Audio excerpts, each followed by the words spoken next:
1947 سے پہلے جو برٹش گورنمنٹ تھی جس نے یہاں پہ قبضہ کیا ہوا تھا،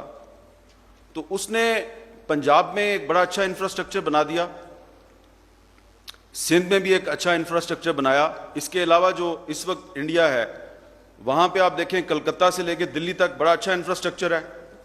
اور وہ انفراسٹرکچر ابھی تک استعمال ہو رہا ہے۔ آپ کو سوچنا چاہیے کہ انگریزوں نے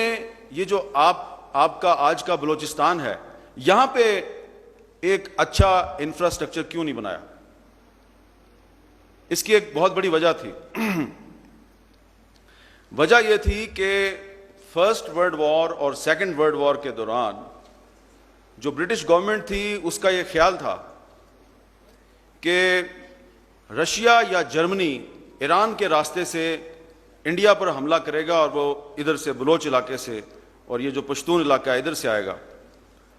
تو انہوں نے یہاں پہ انفراسٹرکچر نہیں بنایا، روڈز نہیں بنائی، ایک ریلوے لائن بچھا دی، باقی علاقوں کو اس ریلوے لائن سے نہیں ملایا تاکہ آپ بیکورڈ رہیں، اور اگر کوئی غیر ملکی طاقت یہاں پہ آئے تو اس کو مزید آگے جانے کے لیے راستے نہ ملیں۔ آپ نے ایک نام سنا ہوگا جنرل ڈائر، جس نے جلیانوالہ باغ امرتسر میں قتل عام کیا تھا۔ وہ قتل عام تو اس نے 1919 میں کیا تھا۔ بلوچستان کے لوگوں کو پتہ ہونا چاہیے کہ وہ جنرل ڈائر جو ہے وہ جب کرنل تھا 1915 میں، تو وہ یہاں پہ آپ کے علاقے میں اس کی پوسٹنگ تھی، لیکن کوئٹہ میں نہیں، تفتان بارڈر کی طرف۔ اور وہاں پر اس نے جو تفتان سے لے کے اور اس طرف کئی سو میل کے علاقے میں اس نے بلوچوں کے خلاف بہت بڑے بڑے آپریشن کیے،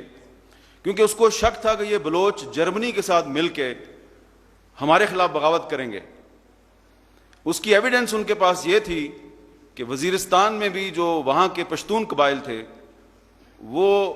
کابل کے راستے سے جرمنی کے ساتھ ان کانٹیکٹ تھے۔ اور پھر اس نے ایک بہت بڑی سازش کی جنرل ڈائر نے، جس کے اثرات کبھی کبھی ہمیں آج بھی محسوس ہوتے ہیں، اور وہ سازش یہ تھی کہ جب وہ بلوچوں کو دبانے کی کوشش کر رہا تھا اور بلوچ اس کے خلاف مزاحمت کر رہے تھے، تو اس نے اپنی کتاب میں یہ خود لکھا ہے، جنرل ڈائر نے، آپ اس کی کتاب پڑھیں، اس میں اس نے خود لکھا ہے کہ بڑے فخر سے لکھا ہے اس کو یہ شاید اندازہ نہیں تھا کہ 100-125 سال کے بعد اس کی کتاب جو ہے وہ میرے ہتھے چڑھ جائے گی اور میں آپ کے سامنے کھڑا ہو کے تو اس کی سازش کو بے نقاب کروں گا، کیونکہ اس کے جو پوتے اور پڑپوتے ہیں آج کل بھی وہی کچھ کر رہے ہیں آپ کے ساتھ۔ انہوں نے کیا کیا، جنرل ڈائر صاحب نے اپنی کتاب میں کیا لکھا، انہوں نے لکھا کہ میں نے پھر بلوچوں کو قابو کرنے کے لیے ان میں فرقہ وارانہ فسادات کے بیج بوئے اور ان کو شیعہ سنی کی بنیاد پہ لڑانا شروع کیا، اور وہ کوئٹہ سے اس نے لوگ منگوائے، ان کو بھی انکریج کیا، اور بلوچوں میں بھی اپنا گروپ پیدا کیا اور ان کو بھی انکریج کیا، اور پھر ان کو لڑاتا تھا۔ اور پھر اس نے اپنی کتاب میں لکھا ہے کہ پھر یہ جب ایک دوسرے کا سر کاٹ کے اور اس سے فٹ بال کھیلتے تھے تو میں بہت خوش ہوتا تھا۔ تو یہ سر کاٹ کے اور فٹ بال کھیلنے کی روایت جو ہے یہ جنرل ڈائر نے شروع کروائی تھی، جو ابھی تک چل رہی ہے۔ یہ میں نے ایک چھوٹی سی مثال دی آپ کو، کیونکہ اس کا تعلق ہے آج کے حالات سے، کہ آج بھی جو ہم فرقہ وارانہ کشیدگی کا اور ٹیررزم کا شکار ہیں، اس میں بہت سی طاقتیں ملوث ہیں، اور جب آپ ان کی جڑوں کو تلاش کرنے کی کوشش کریں گے تو اس کے لیے آپ کو جنرل ڈائر کی کتاب ضرور پڑھنی چاہیے، اور آپ کو سمجھ آ جائے گی کہ ایکچول کہانی کیا ہے۔ جب پاکستان بن گیا تو انفارچونیٹلی جو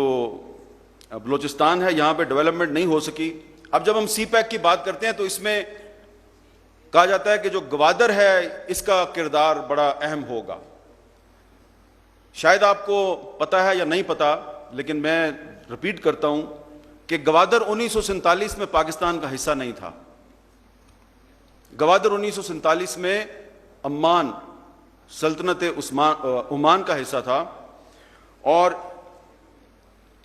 اس کے لیے پاکستان کی مختلف حکومتیں جو ہیں انہوں نے مذاکرات کیے کہ گوادر کو پاکستان کا حصہ بنایا جائے. اس علاقے کے لوگوں کے بڑے مسائل تھے,